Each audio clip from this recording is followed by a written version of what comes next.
Hi, Jo Ramsey here, and I'm really excited this week because I have a new book coming out, and I got my author's copies over the weekend. Yeah, I really suck at holding things up with the camera. But anyway, so this is it. It's book 5 in my Deep Secrets and Hope series with Harmony Ink Press, and it is a book that I know is going to meet with some opposition from a lot of people because it already has, even before I started writing it, when I first started talking about the idea. And the reason for the opposition and negativity is that the main character of this book is Jim Frankel, who, if you've read any of the previous books, you know Jim as the mega bully who beat up Evan Granger so badly he had to go to the emergency room, and who trigger warning, who date raped 2 girls that he was going out with. Jim's reasoning with the girls was, she didn't say no, therefore this is okay. And in each case, the girl's reasoning was, he's really angry and I don't want to piss him off, so I'm going to go along with this, but I don't really want to. In a lot of people's opinions, that's a gray area. Having experienced exactly that scenario with a guy I was friends with in high school, yeah, if yes is not said and either participant is reluctant or afraid to say no, it's rape. Sorry. People can argue with me and disagree. Go right ahead. I've been there. It's rape. Anyway.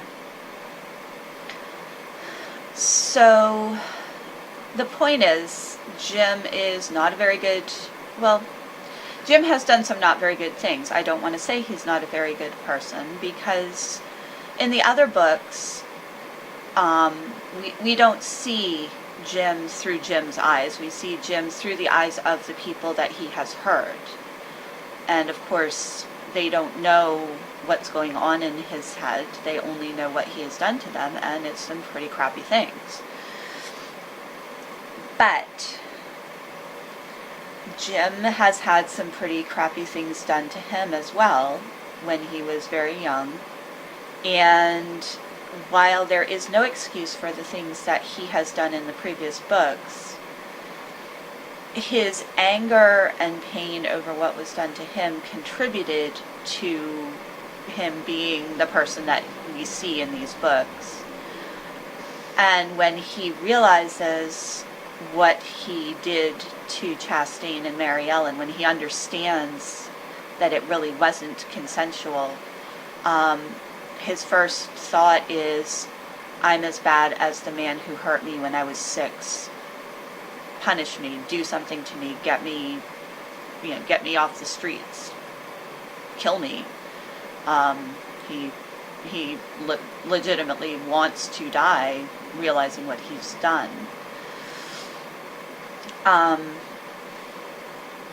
I've worked in high schools, and I have worked with boys like Jim. And that was my reason for wanting to write Jim's story. Despite what he has done, he is a person who is in a great deal of pain. He is a person who did not, obviously with Evan he knew he was doing something wrong. With the girls, he did not understand that what he was doing was wrong, because he did not hear the word no, and to him that meant it was consensual. Because the whole no means no thing really doesn't work. When it comes to sex, it needs to be only yes means yes. Which is a little bit of a sidetrack, but that's one of my one of my pet peeves. You say no means no. That means if the person is passed out, they can't say no, and therefore it's consensual. Yeah, no, not so much. Sorry. Anyway, point being with Jim, when he realized that what he had done was wrong, he admitted to it. He asked for punishment. He went into court and said, I did this, lock me up, do something to me. I hurt these people and I wish I could take it back and I can't, so you need to do something to me to try to make up for it. When we meet him in Work Boots and Tees and start seeing him through his own eyes, he has served the month in juvenile detention that he was sentenced to back in high heels and lipstick, and has been kicked out of both his mother and stepfather's home and his father's home. Nobody in his family wants Jim anywhere near them at this point because of the things that he's done. And so he has relocated to Michigan to live with a cousin of his father, a woman that Jim didn't even know existed until his father posted on Facebook that Jim needed somewhere to go, and this woman responded. Jim is in counseling, trying to figure out why he did what he did and how to make sure he doesn't do it again, trying to work through the guilt of realizing what he did, even though he doesn't feel like he deserves to work through that guilt. He feels that he deserves to feel the way he feels. And also trying to work through the stuff from his past that has come up as a result of what happened, of what he did. So it is a pretty intense story, and there are a lot of people who have already told me that, there's no chance for Jim to start a new life. He should be killed. He should be castrated.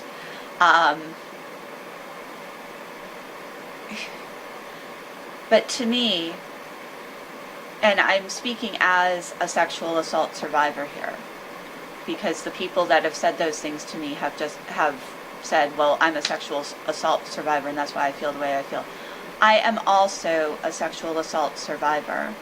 That's why Harmony Inc. put their faith in me to write this story, because as they saw it, if I've survived it and I can buy that Jim could start a new life and could somehow make things better, if I can buy it, then it's possible. And having worked, as I said, with boys like Jim, I can't see a 16-year-old boy who wants to start over, who wants to make amends, who wants things to get better. I can't see him as irredeemable. I can't see him as a lost cause. And so that's why I wrote this book. And,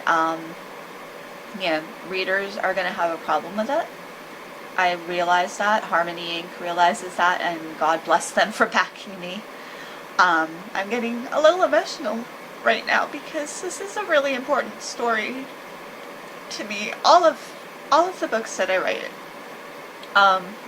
all of the characters I portray in the books are important, not only in and of themselves, but because of what they mean to some of the people who read the books. Some of the people who read Work Boots and Tees are going to be angry with me. They're going to think that I have no right to write this kind of story. And that's okay. Everybody's entitled to their opinion. But I know that there are people out there like Jim, teenagers who have done really, really horrible things, but know that they have, wish that they hadn't, and want to make things better. And they're the ones that I'm trying to give hope to with this particular book. And I'm going to stop there because I am actually crying right now and I need to go find a tissue. So anyway, Work Boots and Tees is already up for pre-order on the Harmony Inc. website. The official release date is Thursday, and you know, for those who will read it and will support me in writing it, thank you. For those who don't support it and kind of hate me right now, I understand, and it's okay. I hope everybody has a good week, and I'll see you next Monday.